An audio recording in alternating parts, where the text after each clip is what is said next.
Okay, so hello and welcome to the 13th video in the series. Once again, thank you all so much for watching, and without further ado, let's get right into it. So today what we're going to focus on is that we're going to now make the we're going to focus on the player setup, meaning that the player can attack the enemy and something happen. Let me just bring the window over to this side. Yes. So the last time we stopped at, we just had a basic enemy, and when you get into their sphere, they follow you, and yes, that's it. So today what we're going to do is that we are going to make it that when we attack, which we have already, at least it damages the enemy, and after a certain number of attacks, the enemy disappears. So first of all, what we're going to do is what I should have done in the first video of this series, which is to create layers. Let's go to project settings, and we go to our, where is it? That's down, yeah. So no, 2D physics I was looking for. Yeah, 2D physics. So I think I already created it, but let's just remove it. So in the game, each and every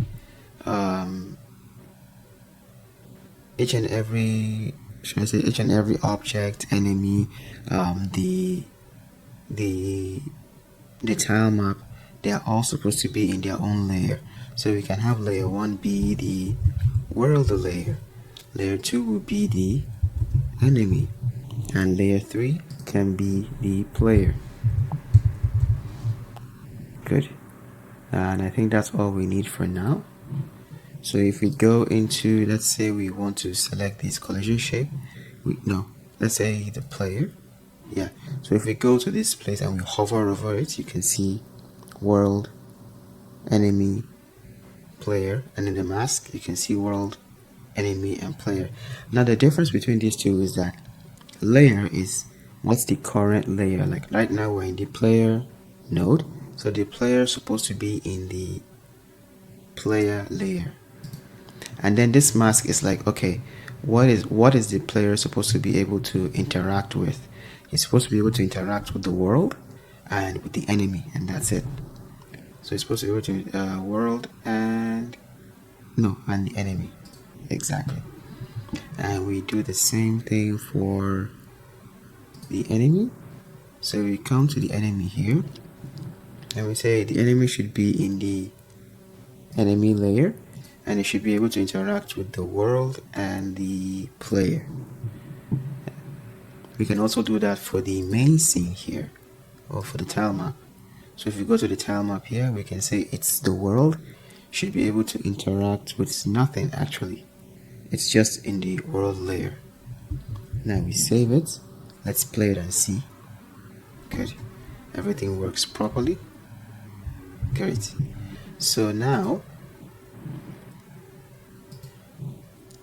that we've set the layers, we now have to set the layer for our, I think I also missed something. Okay, yeah, so apart from the enemy, we also need to set the layer for our area 2D. So our area 2D is for the enemy, and it's supposed to be in the enemy layer, okay, and it should be able to interact with the world and the player. Yes, exactly, because this area 2D is where if the player enters into the area, it follows the enemy follows the player. Like now, if I remove the player from there and I save it and I press play, it shouldn't work. If I go into it, nothing happens, because I've told it not to be able to detect me. So I have to go back and turn the player back on and save it. Let's play and see. Okay, good. So it works. Yeah.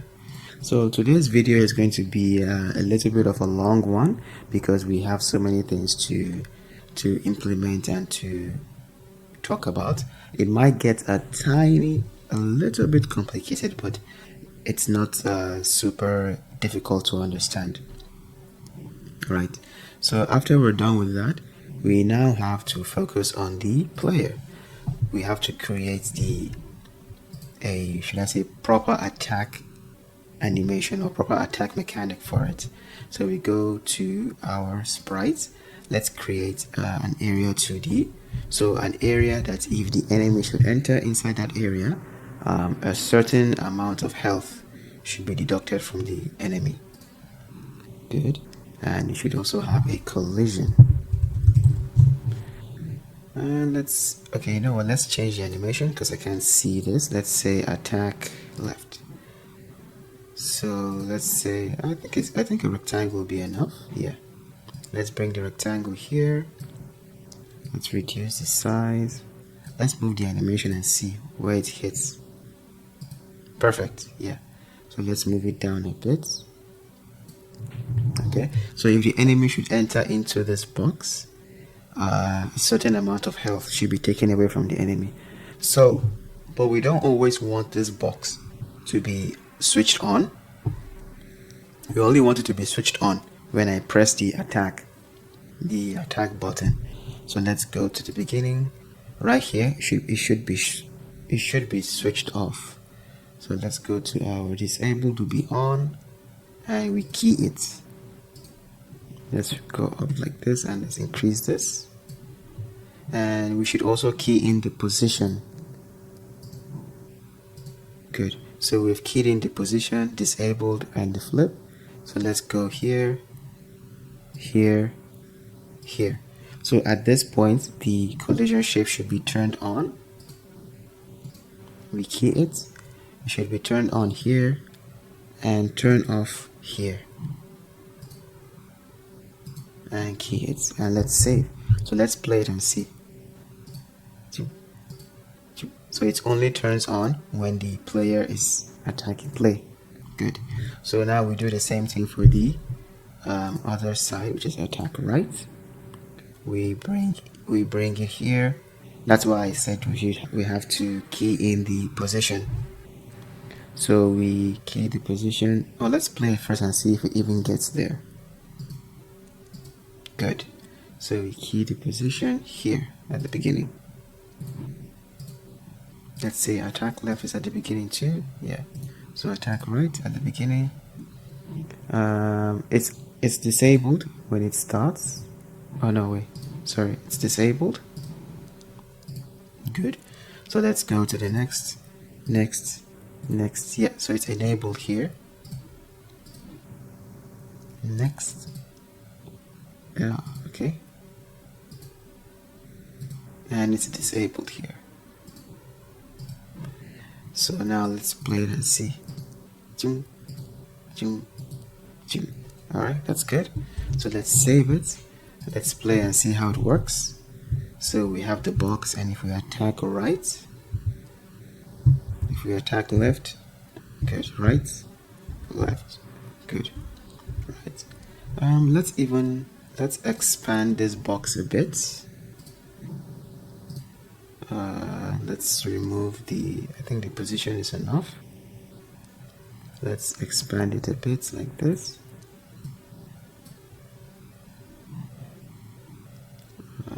Let me just delete this position, so we'll do it again for the right. Expand it up, good. And we'll do the same thing for the left. Okay, so we don't need to do that. Let's remove the position and do it again. So we have position. Oh, I think I removed the wrong one. Yeah, I removed the disabled. It's supposed to remove position. Then we key in the position. Good. So now let's play it and see. And let's play attack right and see. Okay. So we always have to test these things before we go too far. Let's here. Let's see if it actually touches the enemy. Okay. Yeah, so as you can see here, it overlaps. So that's what we want. Good. So now that we're done with this, we now have to, let's see. Okay. next would be to go into the coding. So we select our area 2D node area entered, and we connect that to our player. Let's bring it up. Just as we did for our animation, we can also do it for our area entered.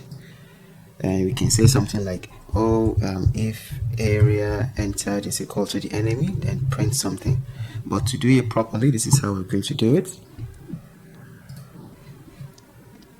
So we would say, I think it would be better if we, since we don't, I don't want to use if area entered is equal to enemy. That would be a little bit complicated. So let's go to our enemy, and we'll do something called grouping. Now grouping is like you can create a small group, like we can call it enemy. So anything that you want to be identified as an enemy will be inside that group. So we can go to our groups here, and we can just say enemy group, and we'll add it. So now this area 2D is inside the enemy group, because that is what we're not attacking the enemy, we're attacking the enemy area, the area 2D. So let's go back to, let's save, go back to our player, and now we can say if area dot is in group, is in group, what group? Enemy, wait a minute, I forgot, what did I name it as? Enemy group,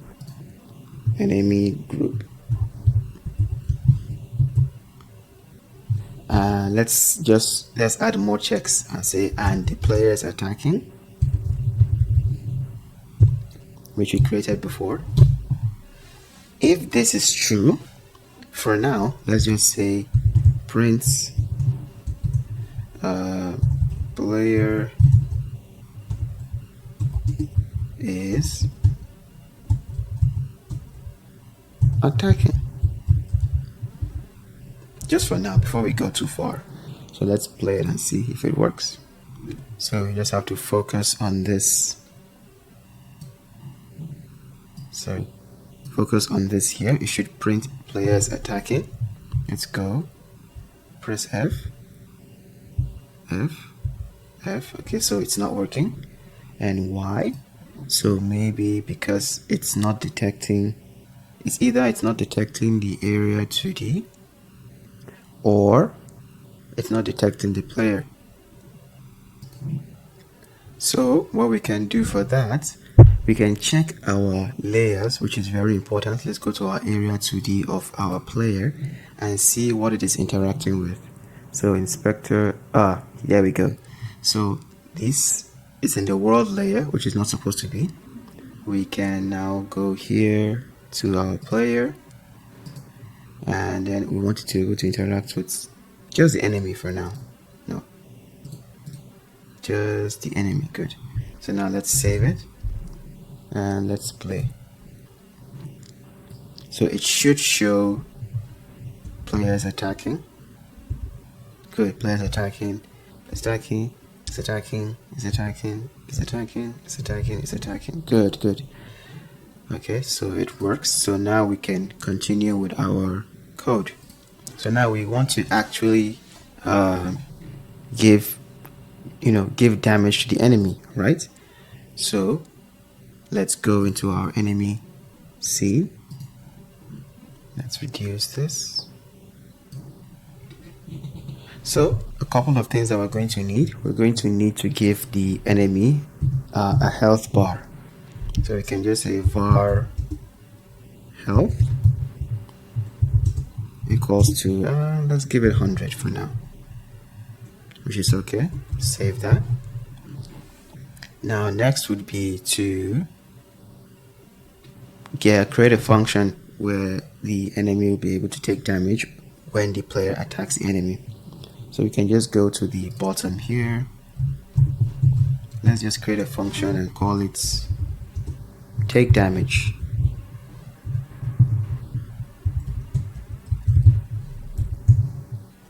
take damage, and this take damage will take a parameter of damage amount, and this damage amount will come from the player. So the player will set the amount of damage that we should be taking from the enemy when the enemy is attacked. Yeah.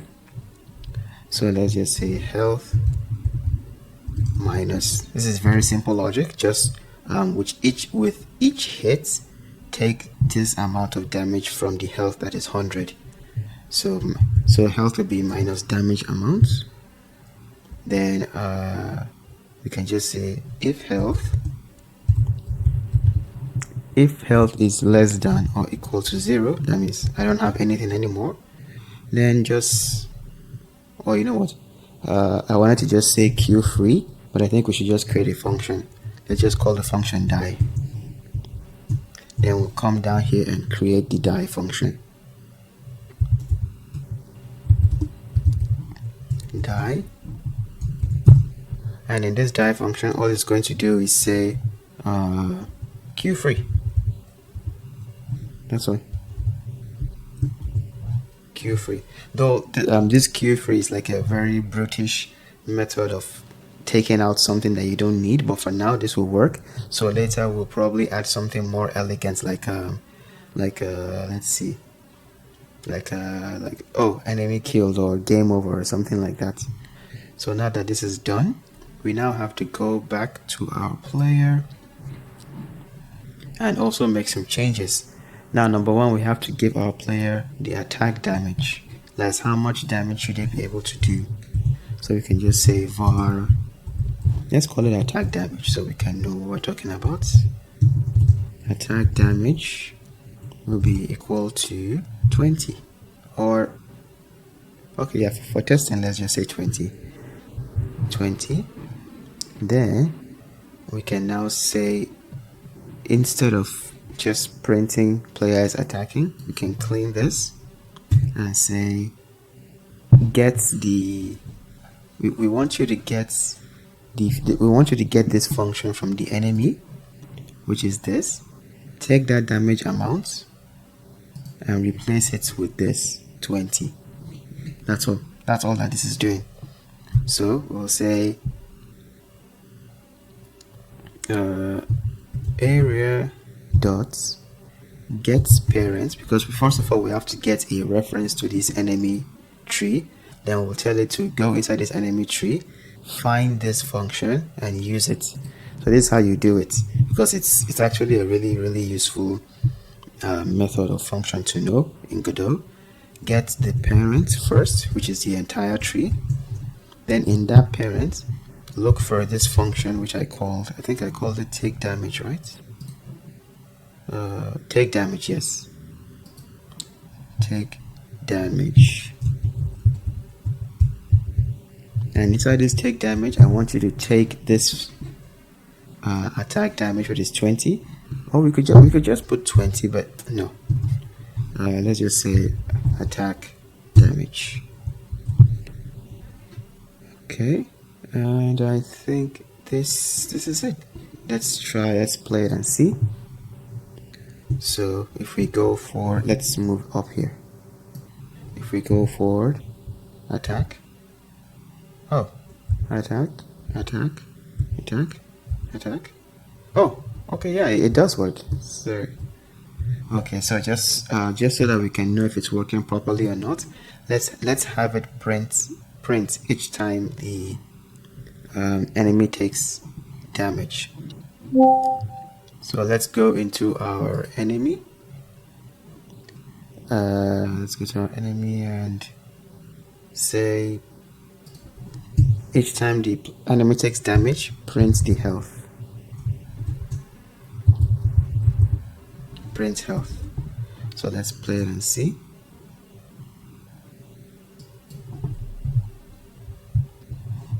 Let's move it up here. F. Okay, 80, 60, 40, 20, 10. Good. This is really good. So yeah, I think this is a very good place to stop.